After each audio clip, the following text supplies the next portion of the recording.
उल्लास विकास को YouTube पर subscribe करें और बेल आइकन को भी दबाएं।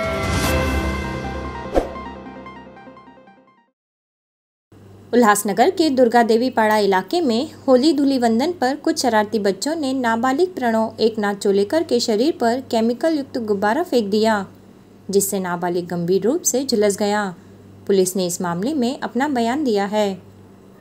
प्रणव एकनाथ चोळेकर हा 13 वर्षाचा मुलगा आहे। त्याचे वडील एकनाथ चोळेकर हे दुर्गादेवी पाड्यात राहणारे आहेत। चोळेकर पाडा म्हणून तिथं दुर्गा गायकवाड पाडा शिलाई मशीनचं काम करतात। त्यांचं असं म्हणणं आहे की होळीच्या दिवशी त्यांच्या मुलाला काही त्यांच्याच वयाच्या मुलाने, मुलगा 13 वर्षाचा आहे, फुगे मारलेले आहेत।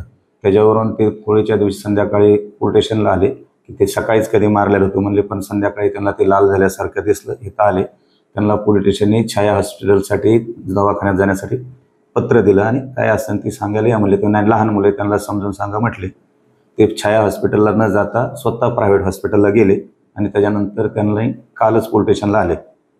त्याच्याप्रमाणे त्यांनी सांगितलं की सर्व मुलं त्याच वयाचे होते, 7-8 मुलं आणली। त्या आणल्यानंतर असं निष्पन्न झालं की त्या जर केमिकल किंवा काय मारलं असतं अजून दुसऱ्या मुलांना लागलं असतं, जो मारण त्याच्या हाताला लागला असतं किंवा दुसऱ्याच्या अंगावर उडालं असतं, पण असं कुणाच्या हाताला लागलेलं नाही।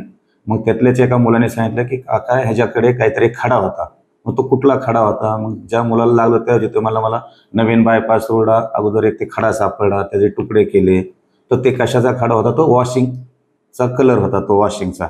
त्याच मुलाला सापडला, त्याचा एक मित्र समीर। त्याच्यावर त्यांनी त्याचे ते फुगे तयार केले असं त्यांचं म्हणणं आहे।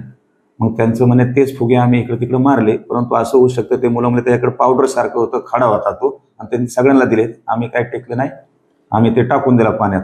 मग त्याच्या त्या खिशामध्ये एक तर ते पावडर राहिले असावा आणि ती नंतर त्याचा काय गॅस तयार होऊन किंवा काहीतरी होऊन तिथं इन्फेक्शन झालेलं आहे त्याचं, असा तो सध्या प्रकार आहे। त्या मुलालाच ते सापडलेलं होतं।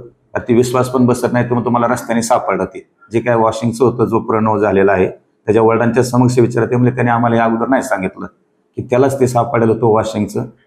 तर रात्री ते सगळे मुलं आणली, त्याचे ते वडील आणले, बाकी सर्व लहान मुलं आणले।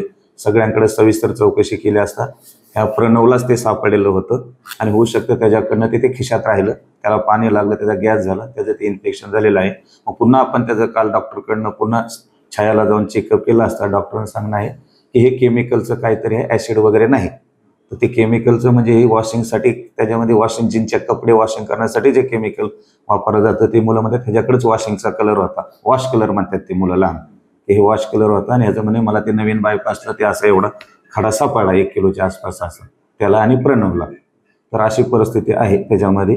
त्यांनी त्याची कुठलीही तक्रार नाही म्हणले, आम्हाला ही चौकशी करायची होती कुठून आलं काय, तर हे त्यांच्याच मुलाला सापडलेलं होतं। ब्यूरो रिपोर्ट, उल्लासनगर उल्लास विकास। उल्लास विकास को YouTube पर सब्सक्राइब करें और बेल आइकन को भी दबाएं।